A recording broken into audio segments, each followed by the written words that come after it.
بسم الله الرحمن الرحيم. ويل لكل همزة لمزة الذي جمع مالا وعدده يحسب أن ماله أخلده كلا لينبذن في الحطمة وما أدراك ما الحطمة نار الله الموقدة التي تطلع على الأفئدة إنها عليهم مؤصدة في عمد ممددة.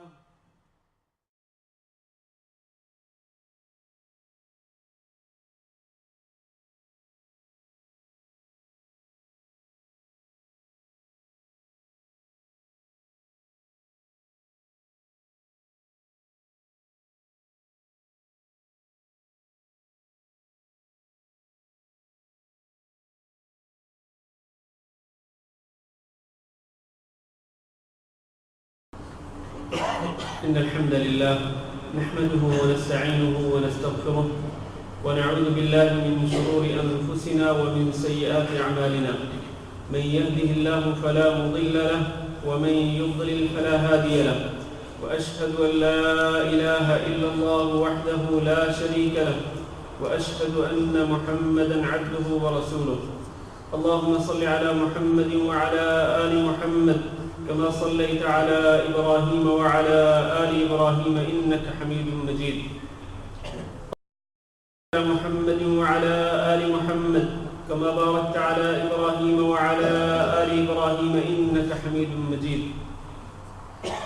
يا أيها الذين آمنوا اتقوا الله حق تقاته ولا تموتن إلا وأنتم مسلمون.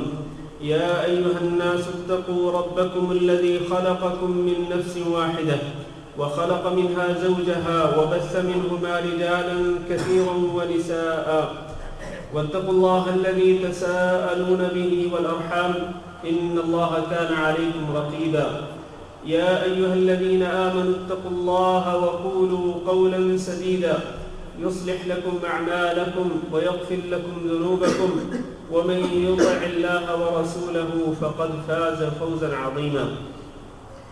أما بعد فإن خير الحديث كتاب الله وخير الهدي هدي محمد صلى الله عليه وسلم وشر الأمور محدثاتها وكل محدثة بدعة وكل بدعة ضلالة وكل ضلالة في النار. لائق احترام بھائیوں اور دوستو، جانتے ہیں کہ آج اسلامی کیلنڈر کے لحاظ سے ہجری سال کا اختتام ہو رہا ہے اور کل سے نئے ہجری سال کا آغاز ہو رہا ہے. اس موقع پر جبکہ ایک سال ختم ہو رہا ہے اور دوسرا اسلامی سال شروع ہونے کو ہے، ہمیں اپنا محاسبہ کرنا چاہیے کہ ہم نے اس سال میں اور اپنی پچھلی زندگی میں کیا کچھ کیا، ہم نے کیا کمایا، کیا کھویا اور کیا پایا. نئے سال کی ابتدا کے موقع پر ہمیں یہ محاسبہ کیوں؟ اس لیے کہ زندگی کا ایک قیمتی سال ختم ہو رہا ہے اور دوسرا سال شروع ہونے کو ہے اور کچھ پتہ نہیں، کوئی نہیں جانتا، نہ میں جانتا ہوں، نہ آپ میں سے کوئی شخص جانتا ہے، نہ کسی انسان کو علم ہے کہ اگلا جو سال شروع ہوگا تو کیا وہ سال ہم مکمل طور پر سال کے اختتام تک ہم زندہ رہیں گے، یا کہیں ایسا تو نہیں کہ اللہ تعالیٰ نے ہم میں سے کسی ایک کی موت لکھ رکھی ہو کہ آنے والا جو سال شروع ہونے کو ہے اسی کے دوران ہم میں سے کسی کی موت آ جائے. اور بلکہ سال شروع ہونے میں ابھی کچھ گھنٹے باقی ہیں، گارنٹی تو کسی کے پاس بھی نہیں ہے کہ یہ نیا سال مجھے اور آپ کو نصیب بھی ہوگا کہ نہیں. تو اس لیے ہمیں سنجیدگی کے ساتھ اپنا محاسبہ کرنا چاہیے تاکہ ہم اپنی اصلاح کر سکیں۔ یہ محاسبہ کس مقصد یا کس ارادے سے ہونا چاہیے؟ اس ارادے سے کہ ہم نے اگر تو اپنی گزشتہ زندگی میں اور خاص طور پر اس پچھلے سال میں اگر ہم نے اللہ رب العزت کو راضی کرنے والے اور جن کے ذریعے اللہ تعالیٰ کا تقرب حاصل ہوتا ہے ان اعمال کو اگر ہم نے سر انجام دیا ہے تو پھر ہمیں ان اعمال کی قبولیت کی اللہ تعالیٰ سے دعا کرنی چاہیے اور اللہ رب العزت کا شکر ادا کرنا چاہیے کہ اس نے ہمیں ان اعمال کو سر انجام دینے کی توفیق دی۔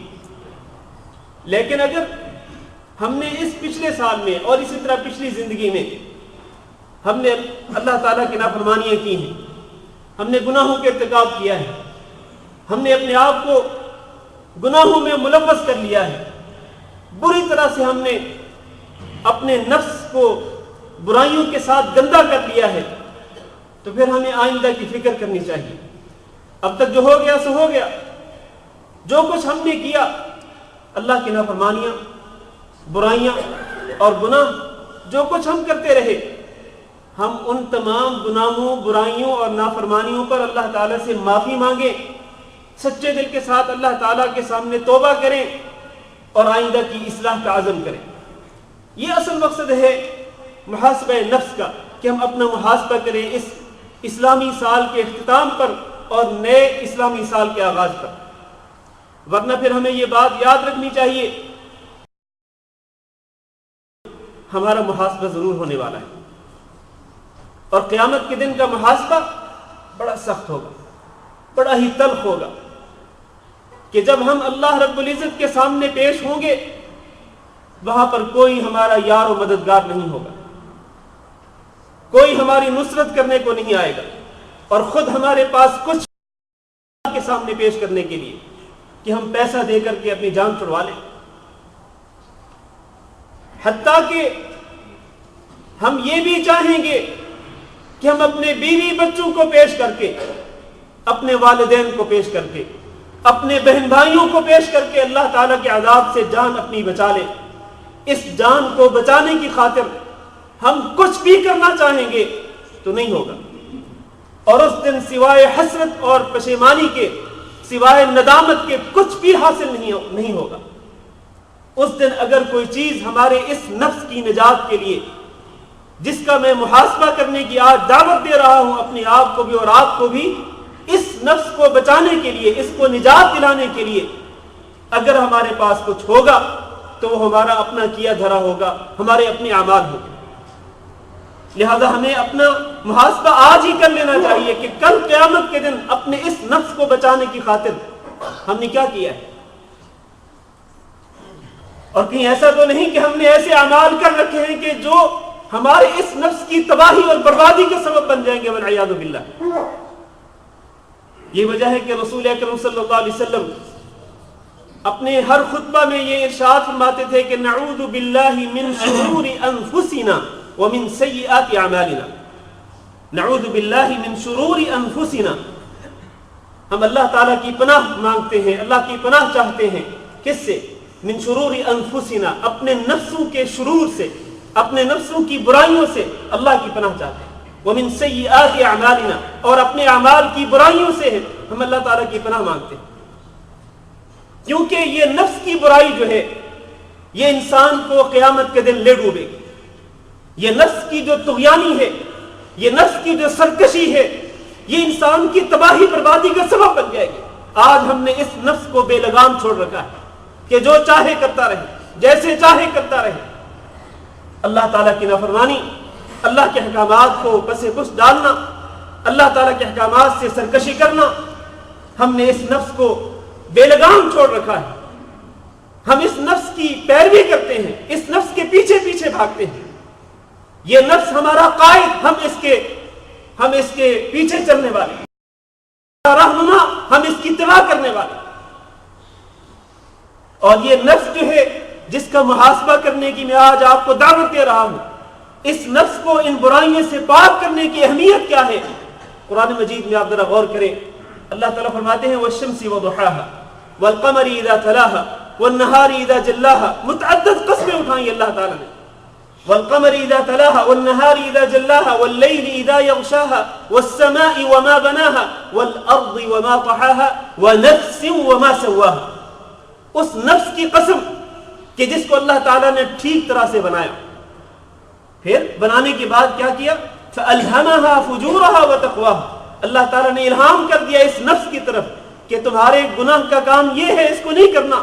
وتقواها، اور اللہ نے اس کو نیکی کا راستہ بھی بتلا دیا، اللہ سے ڈرنے کا راستہ بھی بتلا دیا. یہ گناہ چھوڑنا ہے اور یہ نیکی کا کام کرنا ہے. سب کچھ اللہ تعالیٰ نے اس نفس کے اندر الہام کر دیا پیدا کرنے کے بعد، اور اس کو ٹھیک طرح سے سنوارنے کے بعد اللہ تعالیٰ نے اس کے اندر سب کچھ رکھ دیا، فجور بھی اور تقوی بھی. اس کے بعد اللہ فرماتے ہیں، یہ ساری قسمیں اٹھا کر اللہ فرماتے ہیں یہ نفس جس کو اللہ تعالیٰ نے الہام کر دیا، اس کا گناہ بھی اس کی نیکی بھی، اللہ فرماتے ہیں قد افلح من زکاها. وہ شخص کامیاب ہو گیا کہ جس نے اس نفس کا تزکیہ کر لیا، جس نے اس نفس کو بچا لیا گناہوں سے، برائیوں سے، اللہ تعالیٰ کی نافرمانیوں سے. جس نے اس نفس کو پاک رکھا وہ کامیاب ہو گیا.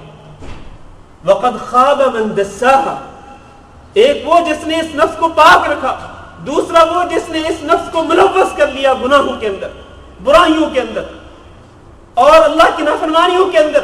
اللہ فرماتے قد خاب من دساها، وہ شخص خائب و خاسر ہو گیا. اس شخص نے سراسر خسارہ اٹھایا، اس نے نقصان اٹھایا جس نے اس نفس کو گناہوں کے اندر ملوث کر کے اس کو گندا کر دیا. آج میں اور آپ اپنا محاسبہ کریں میرے بھائیوں کہ ہم نے اس نفس کا تزکیہ کیا ہے، اس کو گناہوں سے پاک کیا ہے، یا ہم نے کہیں اس نفس کو برائیوں اور گناہوں کے اندر گندا تو نہیں کر رکھا ہے. اور میں اور آپ اگر اپنے گریبان میں جھانک کے دیکھیں، سنجیدگی کے ساتھ جائزہ لیں، تو ہمیں یہ محسوس ہوگا کہ یہ نفس گندا ہو چکا ہے گناہوں کے ساتھ، یہ لت پت ہو چکا ہے، بری طرح سے یہ ملوث ہو چکا ہے برائیوں میں اور اللہ کی نافرمانیوں میں.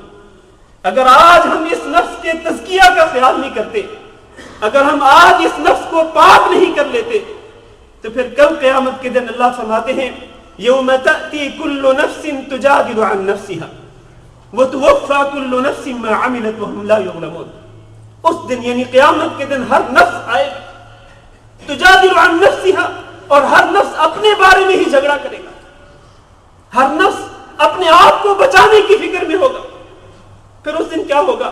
وتوفى كل نفس ما عملت، ہر نفس کو اس کے عمل کے مطابق بدلہ دیا جائے. اگر اس نفس والے انسان نے پاک کر لیا تھا، گناہوں سے پاک کر کے اس نے اللہ سے معافی مانگ لی تھی، تو پاک کر لیا تھا، اسی حالت میں اس کی موت آ گئی، تو اللہ تعالیٰ اس نفس کو اور اس نفس والے انسان کو جنت میں بھیج دے گا. یہی معنی ہے قد افلح من زکاها، جنت میں پہنچنا یہ کامیابی ہے.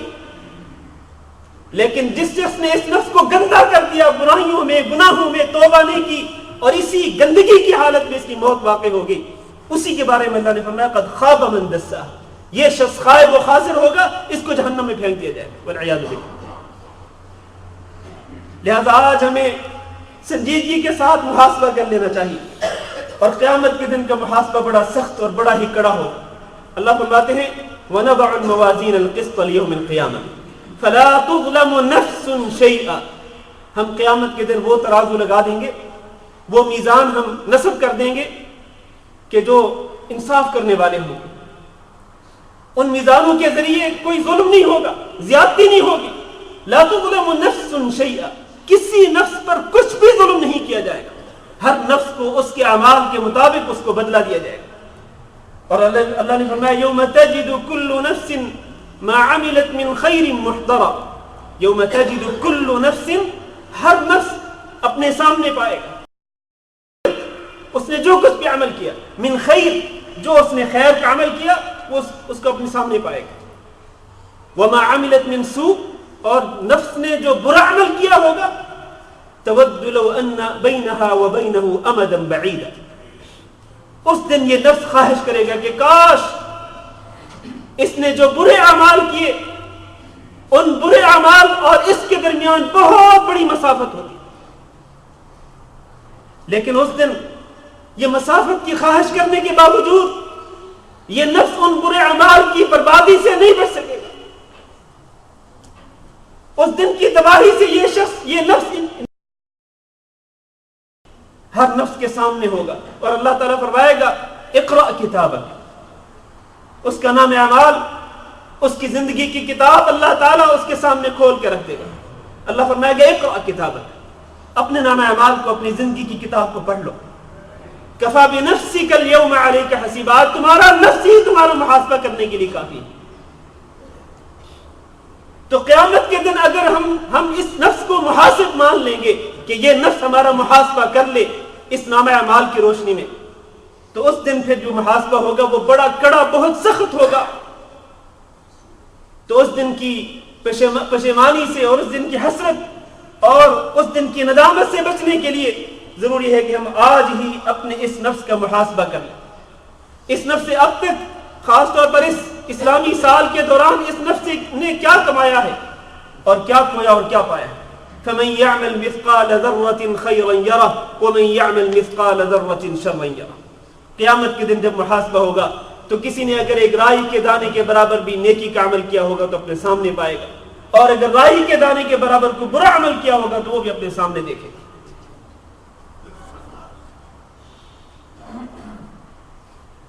ہمارا جو اس دنیا کے اندر جو محاسبہ ہے، اپنے آپ کا محاسبہ، اس کے متعلق اللہ تعالیٰ فرماتے ہیں یا ایھا الذین آمنوا اتقوا اللہ، اے ایمان والو اللہ تعالیٰ سے ڈر جاؤ. وَلْتَنْظُرْ نَفْسٌ مَا قَدَّمَتْ لِغَدٍ، اور ہر نفس کو دیکھنا چاہیے کہ اس نے اپنے کل کے لیے کیا آگے بڑھایا ہے. یعنی کل قیامت کے دن کے لیے اس نفس نے کیا کیا ہے، کون سے نیک اعمال اس نے سر انجام دیے ہیں. ذرا اپنا محاسبہ کر لینا چاہیے. واتقوا اللہ، اور اللہ تعالیٰ سے ڈرتے رہو. ان اللہ خبیر بما تعملون، تم نے جو کچھ بھی کیا ہے اس پچھلے سال کے دوران یا اپنی پوری زندگی کے اندر، جو کچھ بھی تم نے کیا، جو اعمال تم نے کیے، جو اعمال تم نے سر انجام دیے، اللہ تعالیٰ تمہارے تمام اعمال سے واقف ہے. ایسا کوئی عمل نہیں جو اللہ تعالیٰ کے سامنے نہ ہو، یا ایسا کوئی عمل نہیں جس سے اللہ تعالیٰ نہ واقف ہو یا اللہ تعالیٰ نہ آشنا ہو. نہیں، ان اللہ خبیر بما تعملون، اللہ تعالیٰ بہت زیادہ خبر رکھنے والا ہے تمہارے اعمال کے متعلق.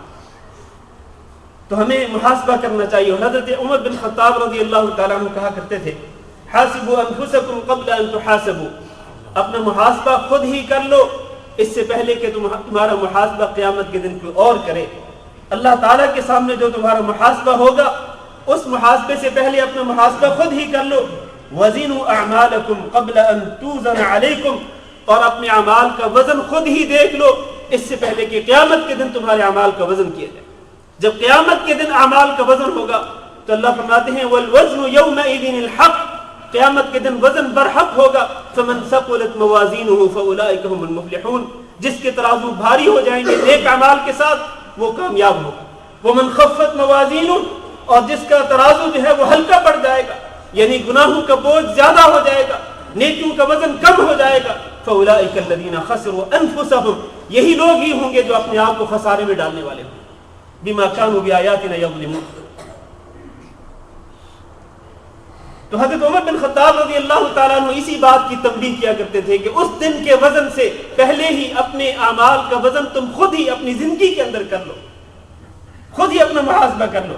اور وہ یہ بھی کہا کرتے تھے کہ وَتَهَيَّئُوا لِلْعَرْضِ الْأَكْبَرِ، اس دن کے لیے تیاری کر لو جب تمہارے سارے اعمال تمہارے سامنے پیش کیے جائیں گے. یومئذ تعرضون لا تخفى منکم خافیہ، تمہارا کوئی بھی عمل مخفی نہیں رہے گا، سب کچھ اپنے سامنے پاؤ گے. تو اس دن کے حساب و کتاب کے لیے، اس دن کے محاسبہ کے لیے خود ہی تیاری کر لیں. میرے بھائیوں دیکھیں، دنیا کے اندر ہم جب ایک دوسرے کے ساتھ کاروبار کرتے ہیں، ایک کاروبار کے اندر جب کئی حصہ دار ہوتے ہیں، کئی پارٹنرز ہوتے ہیں، تو ایک پارٹنر اپنے دوسرے پارٹنر سے حساب لیتا ہے. ایک پیریڈ کے اختتام پر، 3 مہینے کے اختتام پر، یا 6 مہینے کے اختتام پر، یا سال کے اختتام پر ایک حصہ دار اپنے حصہ دار سے محاسبہ کرتا ہے کہ بتلاؤ اس سال کے دوران کیا آمدنی ہوئی، کیا خرچہ ہوا. ایک ایک پیسے کا حساب لیتا ہے. اور اگر یہ ایک حصہ دار جو ہے وہ دوسرے حصے دار کو پیسے کا پائی کا حساب دے دے تو ان دونوں کا کاروبار بڑی کامیابی کے ساتھ چلتا رہتا ہے. اور رواں دواں رہتا ہے، اور اس کاروبار میں مزید منافع آتے ہیں ان کی سچائی کی بدولت، ان کی امانت کی بدولت، کہ دونوں ایک دوسرے کے خیر خواہ ہوتے ہیں، دونوں جو ہیں وہ امانت دار ہوتے ہیں اور پائی پائی کا حساب رکھتے ہیں، خیانت نہیں کرتے ہیں، ان کے کاروبار میں اللہ تعالیٰ برکت دے دیتا ہے۔ کہنے کا مقصد یہ ہے کہ جب دنیا کے اندر دنیاوی امور اور دنیاوی کاروبار میں ہم ایک دوسرے سے حساب لیتے ہیں تو دینی معاملے میں اپنا محاسبہ کیوں نہ کروں اور آپ اپنا محاسبہ کیوں نہ کریں؟ دنیاوی امور میں تو ہم ایک ایک پیسے کا حساب لیتے ہیں، لیکن دینی امور میں ہم اپنا محاسبہ کیوں نہیں کرتے ہیں کہ ہم نے کتنی نیکیاں کی ہیں، ہم نے کتنے نیک اعمال سر انجام دیے ہیں اللہ رب العزت کو راضی کرنے والے اعمال میں سے، اور کتنی ہم نے برائیاں کی ہیں، کتنے ہم نے گناہ کیے ہیں، کتنی ہم نے نافرمانیاں کی ہیں، ہم نے محاسبہ کیا اس طرح سے۔ اور پھر آپ دیکھیں جب آپ محاسبہ کریں گے، میں اور آپ اپنی نفس کا محاسبہ کریں گے تو ہم دیکھیں گے کہ اللہ رب العزت نے ہمیں بے شمار نعمتوں سے نوازا ہے۔ اللہ تعالیٰ نے مجھے بھی اور آپ کو بھی عافیت دی، تندرستی دی، اللہ تعالیٰ نے مجھے اور آپ کو امن سے نوازا، اللہ تعالیٰ نے ہمیں کھانے پینے کے لیے سب کچھ دے دیا، پہننے کے لیے سب کچھ عطا کر دیا، اور سوار ہونے کے لیے اچھی سے اچھی سواری اللہ تعالیٰ نے ہم سب کو مہیا کر دی۔ اور ہم جانتے ہیں کہ ہمارا ماضی جو ہے، ہم پچھلے دور میں جب ہمارے سامنے یہ سارا کاروبار اور یہ یہاں کے جو ذرائع آمدنی ہے جب تک یہ نہ تھے تو ہم کس حالت میں تھے؟ ہمارے پاس کچھ بھی نہ تھا، یا تھا تو بہت کم تھا، لیکن اللہ نے یہاں پر فراوانی سے رزق عطا کر دیا، اللہ تعالیٰ نے سہولتیں اور آسائشیں دے دی، اللہ نے بے شمار نعمتوں سے نوازا۔ ایک طرف تو یہ بے شمار نعمتیں دیکھیں، بے شمار نعمتوں کو ایک طرف رکھ لیں، اور دوسری طرف پھر اپنے اعمال کا جائزہ لیں کہ ہم نے ان نعمتوں کا شکر کس طرح سے ادا کیا، کہ ہم نے اللہ رب العزت کو راضی کرنے والے اعمال سر انجام دیے، کیا ہم نمازیں پوری پڑھتے ہیں، کیا ہم روزے مکمل رکھتے رہے ہیں، اور کیا ہم نے اپنے مال میں حج بیت اللہ کا فریضہ سر انجام دیا ہے، اور کیا ہم حقوق العباد پورے کرتے ہیں۔ ان نیک اعمال کے متعلق جائزہ لیں، اور اسی طرح برائیوں کا بھی جائزہ لیں کہ ہم نے کتنے گناہ کیے ہیں اور کس قدر ہم نے اللہ رب العزت کی نافرمانیاں کی ہیں۔ جب آپ ایک طرف اللہ رب العزت کی بے شمار نعمتوں کو رکھیں گے اور ایک طرف اپنے اعمال کو رکھیں گے تو یقیناً آپ دل سے یہ تسلیم کریں گے کہ قیامت کے دن اللہ رب العزت کے عذاب سے بچانے والی کوئی چیز ہوگی تو اللہ رب العزت کا فضل اور اللہ کی رحمت ہی ہوگی، ورنہ میں اپنے اعمال کے ذریعے نجات پانے کے قابل نہیں، اعمال کے ذریعے نجات پانے کے قابل نہیں ہوں۔ اسی لیے رسول اکرم صلی اللہ علیہ وسلم نے ارشاد فرمایا کہ لن ينجو احدكم بعمله، کہ کوئی شخص اپنے عمل کی بدولت اللہ کے عذاب سے نجات نہیں پائے گا، اللہ رب العزت کا فضل و کرم ہوگا۔ کیوں؟ اس لیے کہ اللہ نے بے شمار نعمتوں سے نوازا، ہم نے ان نعمتوں کا شکر ادا نہیں کیا، اور اس کے مقابلے میں ان بے شمار نعمتوں کے مقابلے میں ہمارے گناہ بے انتہا ہے، بے شمار گناہ ہے، ہماری برائیاں زیادہ ہیں، ہم ان نعمتوں کا شکر ادا نہیں کر سکے۔ تو پھر یہی ماننا پڑے گا کہ قیامت کے دن اللہ رب العزت کا فضل و کرم ہی مجھے بچا سکتا ہے اور آپ کو بچا سکتا ہے۔ اگر اللہ کا فضل و کرم نہ ہوا تو نہیں معلوم ہمارے ساتھ کیا سلوک کیا جائے گا، والعیاذ باللہ۔ تو ایک تو یہ فائدہ ہوتا ہے محاسبہ کرنے سے کہ انسان کے اندر شکر کے جذبات پیدا ہوتے ہیں اور ناشکری سے انسان بچتا ہے، اور اپنے اعمال کا جائزہ لے کر انسان اللہ تعالیٰ سے معافی مانگتا ہے۔ آپ دیکھیں جب انسان اپنا محاسبہ کرتا ہے تو پھر اپنے آپ کو نیکیوں کے وزن میں بہت کم محسوس کرتا ہے، نیکی کے جو اعمال ہیں ان اعمال میں اس کو محسوس ہوتا ہے کہ میں نے بہت ہی کم اعمال کیے ہیں اور برائیاں زیادہ کی ہیں۔ اور دیکھیں صحابہ کرام سے افضل کون ہو سکتا ہے؟ انبیاء کے بعد صحابہ کرام ہی سب سے افضل انسان ہیں۔ حضرت ابوبکر صدیق رضی اللہ تعالیٰ عنہ، یہ وہ صحابی کے جو ہر خیر کے کام میں سبقت لے جانے والے تھے، ہر خیر کے کام میں کوئی نیکی کا کام ایسا نہیں کہ جس میں ابوبکر صدیق رضی اللہ تعالیٰ عنہ سبقت نہ لے گئے ہوں دوسرے صحابہ کرام سے۔ لیکن اس میدان میں نیک اعمال میں اپنا وہ وزن کتنا محسوس کرتے تھے جب اپنا محاسبہ کرتے تھے، تو اس کا اندازہ آپ اس بات سے کر سکتے ہیں کہ جب وہ ایک درخت پر ایک پرندے کو دیکھتے تھے کہ ایک پرندہ درخت پر ایک ٹہنی سے دوسری ٹہنی کی طرف جاتا ہے اور مکمل آزادی کے ساتھ، اس سے کوئی پوچھ گچھ کرنے والا نہیں، چہچہاتا ہے، کھاتا پیتا ہے، اس سے کوئی حساب لینے والا نہیں، تو حضرت ابوبکر صدیق رضی اللہ تعالیٰ عنہ کہا کرتے تھے کہ کاش میں بھی ایسا ہی ایک پرندہ ہوتا کہ اس سے کوئی پوچھنے والا تو نہیں ہے، جبکہ مجھ سے تو اللہ تعالیٰ پوچھے گا، مجھ سے اللہ تعالیٰ حساب لے گا، میرا محاسبہ ہونے والا ہے۔ میرے عزیز بھائیوں، ابوبکر صدیق رضی اللہ تعالیٰ عنہ جیسے انسان کو اگر قیامت کے دن کے محاسبے کا خوف ہے اور وہ اپنے آپ کو بہت کم محسوس کر رہے ہیں، جبکہ وہ نیکیوں میں بہت زیادہ بڑھ چڑھ کے حصہ لیتے تھے، جب ان کی یہ حالت ہے تو میرے اور آپ کی حالت کیا ہونی چاہیے؟ ہم تو نیکیوں میں بہت پیچھے ہیں اور گناہوں میں بہت آگے بڑھ چکے ہیں۔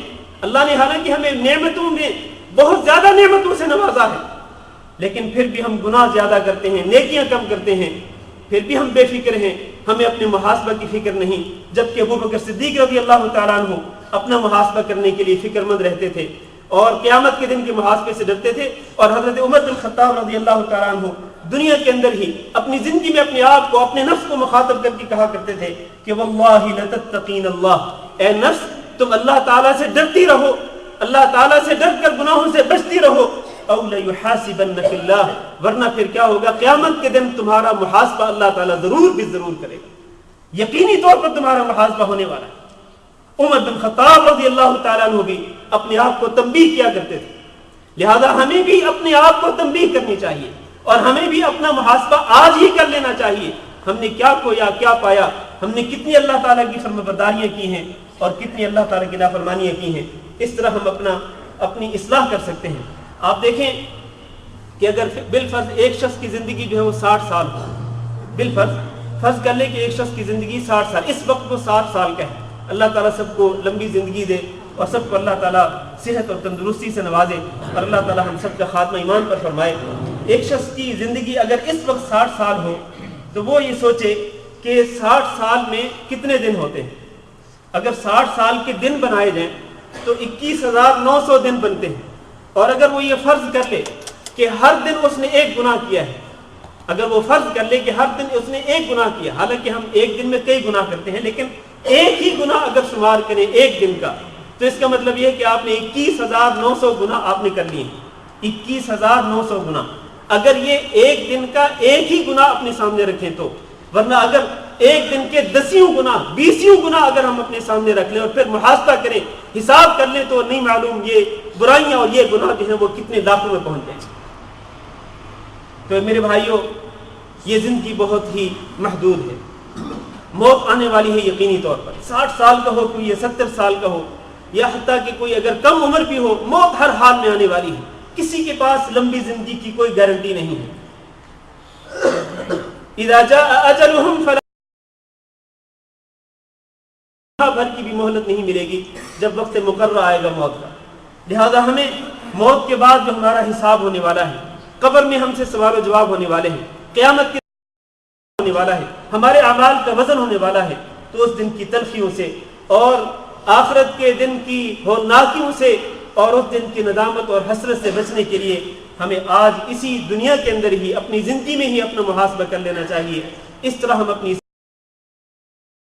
کریں گے تو ہمیں یہ معلوم ہوگا کہ ہم گناہوں میں لت پت ہو چکے ہیں، گناہوں میں ڈوبے ہوئے ہیں، پھر ہم اللہ تعالیٰ کے سامنے معافی بھی مانگیں گے اور محاسبہ کرتے ہوئے اور توبہ بھی کریں گے، اپنی اصلاح کی بھی کوشش کریں گے۔ ورنہ اگر ایک انسان محاسبے سے بالکل غافل ہے، اس کو کوئی فکر نہیں ہے، تو یقیناً اس کو توبہ کرنے کی بھی توفیق نہیں ملے گی، اور اگر توبہ کرنے کی توفیق نہیں ملتی ہے اور اسی حالت میں اس کی موت آ جاتی ہے کہ اس کا نفس برائیوں کے اندر ڈوبا ہوا، تو پھر آخرت میں کیا ہوگا، قبر میں کیا ہوگا، وہ آپ سب جانتے ہیں۔ اللہ تعالیٰ سے دعا کرتے ہیں کہ اللہ تعالیٰ ہم سب کو اپنی اصلاح کرنے کی توفیق دے اور اللہ تعالیٰ ہمیں اپنے نفس کا محاسبہ کرنے کی توفیق دے۔ اللہ رب العزت سنجیدگی کے ساتھ ہمیں اپنے اعمال کا جائزہ لینے کی توفیق دے اور اپنے گناہوں پر اور برائیوں پر اللہ تعالیٰ ہم سب کو توبہ کرنے کی اور استغفار کرنے کی توفیق دے۔ استغفر اللہ لی ولکم انہ هو الغفور الرحیم۔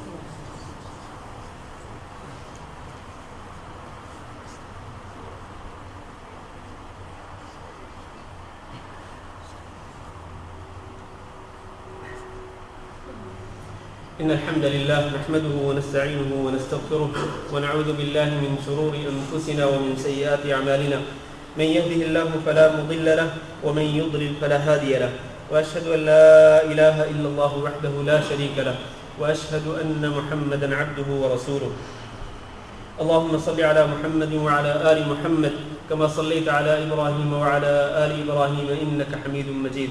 اللهم بارك على محمد وعلى آل محمد كما باركت على إبراهيم وعلى آل إبراهيم إنك حميد مجيد. اما بعد، میرے عزیز بھائی اور دوستو، محاسبہ کی اہل علم نے دو قسمیں ذکر کی ہیں. محاسبہ نفس کی علماء نے اہل علم نے دو قسمیں ذکر کی ہیں. ایک محاسبہ ہے عمل سے پہلے اور ایک محاسبہ عمل کرنے کے بعد. عمل کرنے سے پہلے محاسبہ جو ہے وہ کس طرح کا ہونا چاہیے؟ وہ اس طرح کا ہونا چاہیے کہ جب آپ کوئی بھی عمل کرنا چاہتے ہیں تو آپ وہ عمل کرنے سے پہلے یا وہ کام کرنے سے پہلے یہ سوچیں اور بڑی گہرائی کے ساتھ اس کا جائزہ لیں کہ یہ جو کام میں کرنے والا ہوں یا جس کام کو کرنے کی خاطر میں اللہ رب العزت کی رضامندی اور خوشنودی حاصل ہوگی؟ کیا اللہ تعالیٰ کا تقرب حاصل ہوگا؟ یا کہیں ایسا تو نہیں کہ اس عمل کے ذریعے مجھ سے اللہ تعالیٰ ناراض ہو جائے گی اور اللہ تعالیٰ کی ناراضگی کا اور اللہ کے عذاب کا سامنا کرنا پڑے گا؟ اگر تو پہلی چیز ہو کہ وہ عمل ایسا ہے جو اللہ رب العزت کی رضا کے قریب کرنے والا اور اللہ کی خوشنودی کا سبب بننے والا، اللہ کے تقرب کا سبب بننے والا ہے، تو پھر آپ اس عمل کو کر گزریں. لیکن اگر وہ عمل ایسا ہے کہ جس سے اللہ تعالیٰ ناراض ہونے والا ہو، اللہ کی ناراضگی کا سامنا کرنا پڑ سکتا ہو، تو پھر اس عمل سے باز آ جائیں. اس عمل کے سامنے اور اپنے درمیان پھر آپ اللہ کا خوف لے آئیں اور اللہ کے عذاب سے ڈرتے ہوئے اس عمل کو چھوڑ دیں، اس کے قریب ہی مت جائیں آپ. یہ پہلے محاسبہ ہے، عمل سے پہلے محاسبہ. اور پھر یہ بھی دیکھیں کہ یہ جو آپ عمل کرنا چاہتے ہیں وہ عمل آپ کو اللہ کے قریب کرنے والا ہے، اللہ کی رضامندی اور خوشنودی کا سبب بننے والا ہے. یہاں پر آپ اپنا محاسبہ اس بات کا کریں کہ جب آپ یہ عمل کرنا چاہتے ہیں تو آپ کی نیت کیا ہے؟ آپ کی نیت واقعتاً اللہ رب العزت کی رضامندی کا حصول ہے یا کہیں ایسا تو نہیں کہ آپ اس عمل کے ذریعے لوگوں کو دکھلانا چاہتے ہیں اور لوگوں کے منہ سے اپنی تعریف سننا چاہتے ہیں؟ اگر ریاکاری اور دکھلاوا اور تعریف سننے کی خواہش ہو تو پھر اس عمل کو چھوڑ دیں اور سب سے پہلے اپنی نیت کی تصحیح کریں، اپنی نیت میں اخلاص پیدا کریں، اس کے بعد اس عمل کو کریں. ورنہ اگر آپ ریاکاری کرتے ہوئے، دکھلاوا کرتے ہوئے، تعریف سننے کی خواہش کے ساتھ اگر آپ یہ نیک عمل کریں گے جس کے ساتھ اللہ کی رضامندی نصیب ہو سکتی تھی، لیکن آپ کی نیت دکھلاوا ہے اور دکھانا ہے، تعریف سننا ہے، تو پھر یہ عمل الٹا آپ کے لیے وبال جان بن جائے گا. اس لیے پہلے آپ یہ دیکھیں کہ کیا یہ عمل اللہ کی خوشنودی کا سبب بن سکتا ہے یا نہیں. بن سکتا ہو تو پھر اپنی نیت کا محاسبہ کریں کہ نیت میں کیا ہے. اور عمل کرنے کے بعد جو محاسبہ وہ کیا ہے؟ عمل کرنے کے بعد جب آپ نیک عمل کریں، فرض کریں آپ نے ابھی جمعہ کی نماز ادا کی، جمعہ کی نماز ادا کرنے کے بعد اپنا محاسبہ کریں کہ کیا آپ نے یہ جمعہ کی نماز اللہ اور اللہ کے رسول صلی اللہ علیہ وسلم کی تعلیمات کے مطابق اور اللہ کے دین کے مطابق ادا کی ہے یہ نماز جمعہ؟ یا کہیں ایسا تو نہیں کہ آپ نے اس میں اللہ اور اللہ کے رسول کی خلاف ورزی کی ہے، ان کے احکامات کے خلاف کوئی کام کیا ہے؟ تو عمل کے بعد بھی انسان کو محاسبہ کرنا چاہیے. اور خصوصاً اگر انسان گناہ کا کام کرے تو عمل کرنے کے بعد، یعنی گناہ کا کام کرنے کے بعد انسان کو اپنا محاسبہ کرتے ہوئے اس گناہ کے کام سے فوری طور پر اللہ تعالیٰ سے معافی مانگنی چاہیے اور استغفار کرنا چاہیے، نیک اعمال سر انجام دینے چاہیے تاکہ ان نیک اعمال کے ساتھ ان گناہوں کے جو برے آثار ہیں وہ ختم ہو جائیں. تو یہ دو قسمیں ہیں، عمل سے پہلے بھی انسان محاسبہ کرے، عمل کے بعد بھی انسان محاسبہ کرے. تو اس اسلامی سال کے اختتام پر اور نئے اسلامی سال کے آغاز پر ہمیں اپنے پچھلے سال اور اپنی پوری زندگی کا محاسبہ کرنا چاہیے کہ ہم نے اب تک کیا کیا ہے، کیا کھویا ہے اور کیا کمایا ہے. اگر ہم محاسبہ کریں گے تو اپنی اصلاح کرنے کی کوشش کریں گے. آخری بات کر کے میں خطبہ ختم کرتا ہوں. یہ ماہ محرم کا آغاز ہونے والا ہے، ماہ ذو الحج جو ہے یہ اختتام کو پہنچ رہا ہے اور ماہ محرم کا آغاز ہونے والا ہے. آپ کو پتہ ہے کہ ماہ محرم جو ہے یہ ان 4 مہینوں میں سے ہے کہ جن کو اللہ تعالیٰ نے حرمت والے مہینے قرار دیا. وہ 4 مہینے کون سے ہیں؟ ذوالقعدہ، ذوالحجہ اور محرم. یہ تینوں مہینے لگاتار آتے ہیں، مسلسل آتے ہیں. اور یہ ذوالحج کا مہینہ بھی حرمت والا مہینہ تھا، اس سے پہلے ذوالقعدہ کا مہینہ بھی حرمت والا مہینہ تھا، آنے والا مہینہ بھی حرمت والا مہینہ ہے، اور اسی طرح رجب کا مہینہ. ان 4 مہینوں کے خاص احکامات یہ ہیں کہ لا تظلموا فیہن انفسکم منہا 4 حرم فلا تظلموا فیہن انفسکم. خاص طور پر ان حرمت والے مہینوں کے اندر اپنے آپ کو گناہوں سے بچانے کی کوشش کرو، اپنی جانوں پر ظلم نہ کرو. اللہ تعالیٰ سے دعا کرتے ہیں کہ اللہ ہمیں ان طور پر اور باقی پورے سال میں اللہ تعالی ہم سب کو گناہوں سے بچنے کی توفیق دے۔ محرم کے مہینے کی خاص بات یہ ہے کہ رسول اکرم صلی اللہ علیہ وسلم نے رمضان مبارک کے بعد سب سے افضل روزہ کس مہینے کا قرار دیا؟ ماہ محرم کا روزہ۔ لہٰذا ماہ محرم میں انسان کو کثرت کے ساتھ روزے رکھنے چاہیے۔ رسول اکرم صلی اللہ علیہ وسلم بھی کثرت کے ساتھ اس مہینے کے اندر روزے رکھا کرتے تھے، لہٰذا ہمیں بھی اس کے اہتمام کرنا چاہیے۔ باقی انشاءاللہ عاشورہ کے متعلق اور محرم کے متعلق جو دیگر چیزیں ہیں انشاءاللہ آئندہ جمعہ کو بیان کی جائیں گی۔ اللہ تعالیٰ سے دعا ہے کہ اللہ ہم سب کو سمجھنے اور عمل کرنے کی توفیق دے، اور اللہ تعالیٰ ہمیں صراط مستقیم پر گامزن رہنے کی توفیق دے۔ اللہ تعالیٰ ہم سب کو اپنی نافرمانیوں سے اور گناہوں سے بچنے کی توفیق دے۔ اللهم اغفر لنا وللمؤمنين والمؤمنات وللمسلمين والمسلمات الأحياء منهم والأموات۔ اللهم إنا نسألك العفو والعافية والمعافاة الدائمة في الدنيا والآخرة۔ اللهم إنا نسألك رضاك والجنة ونعوذ بك من سخطك والنار۔ اللهم فرج هم المهمومين ونفس كرب المكروبين واقض الدين عن المدينين واشف مرضانا ومرضى المسلمين۔ اللهم آمنا في أوطاننا واجعل هذا البلد آمنا مطمئنا وسائر بلاد المسلمين۔ عباد الله، إن الله يأمر بالعدل والإحسان وإيتاء ذي القربى وينهى عن الفحشاء والمنكر والبغي يعظكم لعلكم تذكرون۔ سبحان ربك رب العزة عما يصفون وسلام على المرسلين والحمد لله رب العالمين۔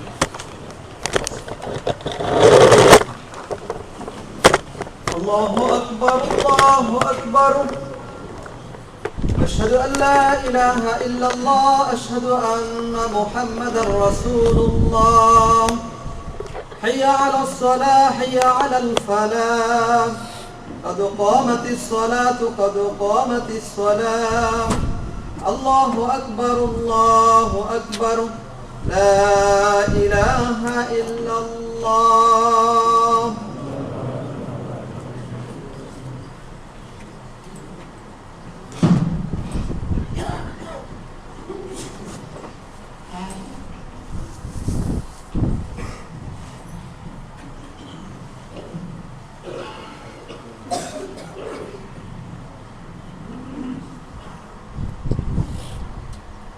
تمام حضرات سے درست کر لیں، ساتھ مل جائیں، پاؤں کے ساتھ پاؤں ان کے ساتھ کرنے ملال سطح سیدھی کریں۔ اللہ اکبر۔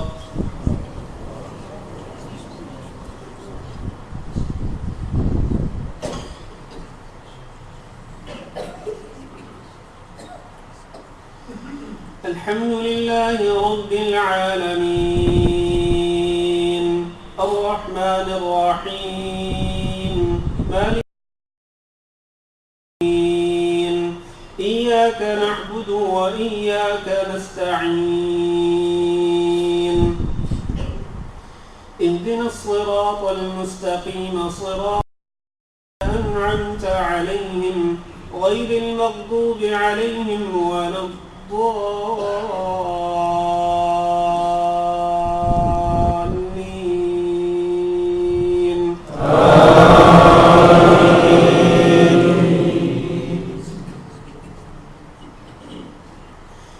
إذا زلزلت الأرض زلزالها وأخرجت الأرض أثقالها وقال الإنسان ما لها يومئذ تحدث أخبارها بأن ربك أوحى لها يومئذ يصدر الناس أشتاتا ليروا أعمالهم فمن يعمل مثقال ذرة خيرا يره ومن يعمل مثقال ذرة شرا يره۔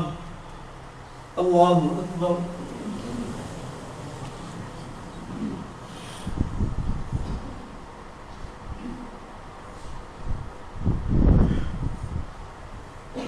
سمع الله لمن حمده۔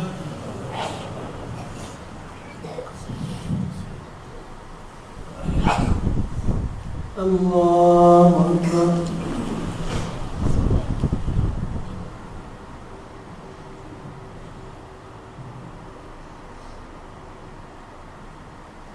الله أكبر۔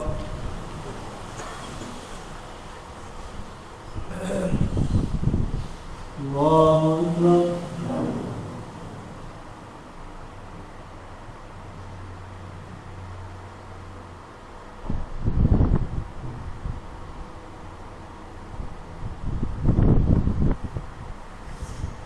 الله أكبر.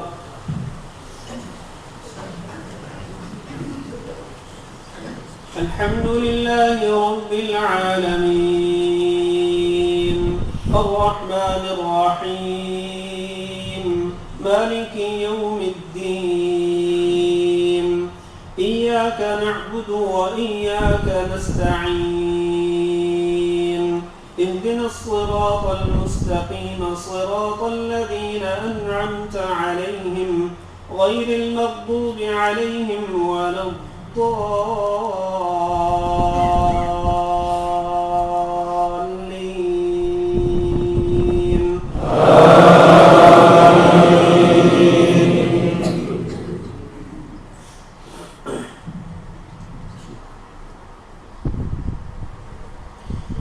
ويل لكل همزة لمزة الذي جمع مالا وعدده يحسب أن ماله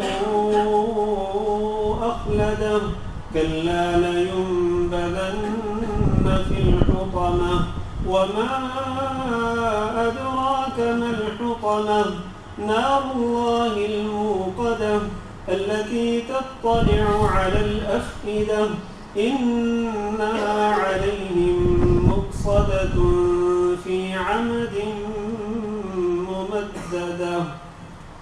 الله أكبر.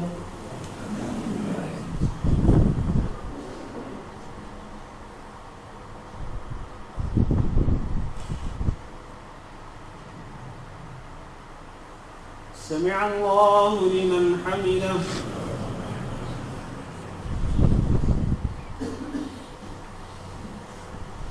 الله أكبر.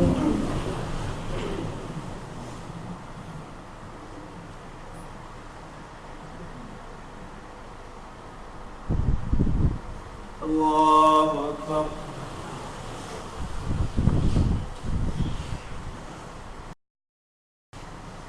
الله أكبر.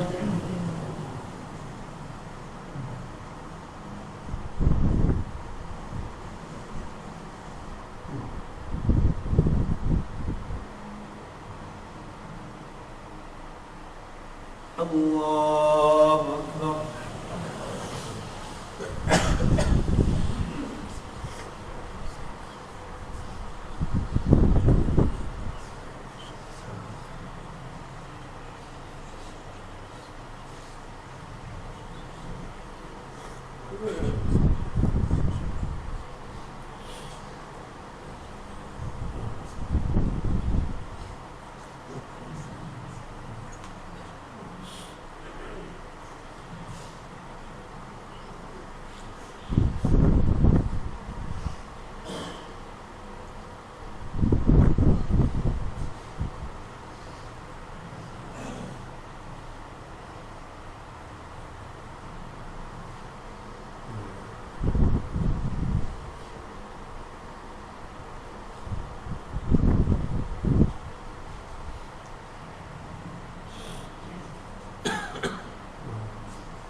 السلام عليكم ورحمة الله.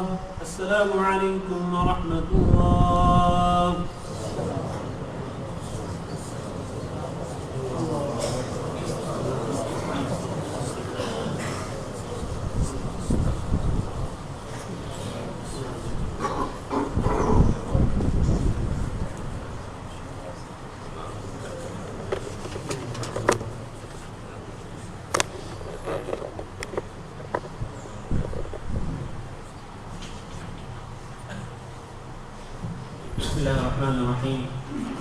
پھر بھائی اور دوستو ایک سوال آیا ہے میرے پاس، لیکن اس کا جواب دینے سے پہلے دو ضروری اعلانات سن لیجیے۔ ایک اعلان تو یہ ہے کہ انشاءاللہ آج بھی حسب معمول ہمارا درس ہوگا سامیہ میں، جو کہ مسجد احمد المہدی میں ہوتا ہے ہر جمعہ کو عشاء کی نماز کے بعد، جس میں ہم قرآن مجید کی تفسیر بیان کرتے ہیں۔ تو انشاءاللہ آج بھی ہمارا یہ درس ہوگا عشاء کی نماز کے بعد، اور انشاءاللہ آج سے ہم ایک اور کلاس کا بھی آغاز کر رہے ہیں، اور وہ ہے حدیث کی کلاس۔ حدیث کی کلاس جو ہے وہ انشاءاللہ ہم سالمیہ میں سٹارٹ کر رہے ہیں۔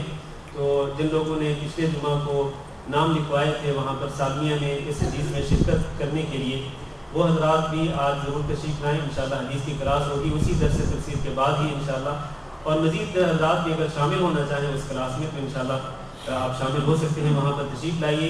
سالمیہ میں مسجد احمد المہری جو کہ عیدی بقالہ کے سے کچھ آگے جا کر کے حسینیہ کے پیچھے ہے اور سبوک اسٹور کے بالکل سامنے ہے، وہاں پر تشریف لائیے انشاءاللہ۔ عشاء کی نماز کے بعد وہاں درس تفسیر اور اسی طرح حدیث کی کلاس جو وہاں پر انشاءاللہ سالمی میں ہوگی۔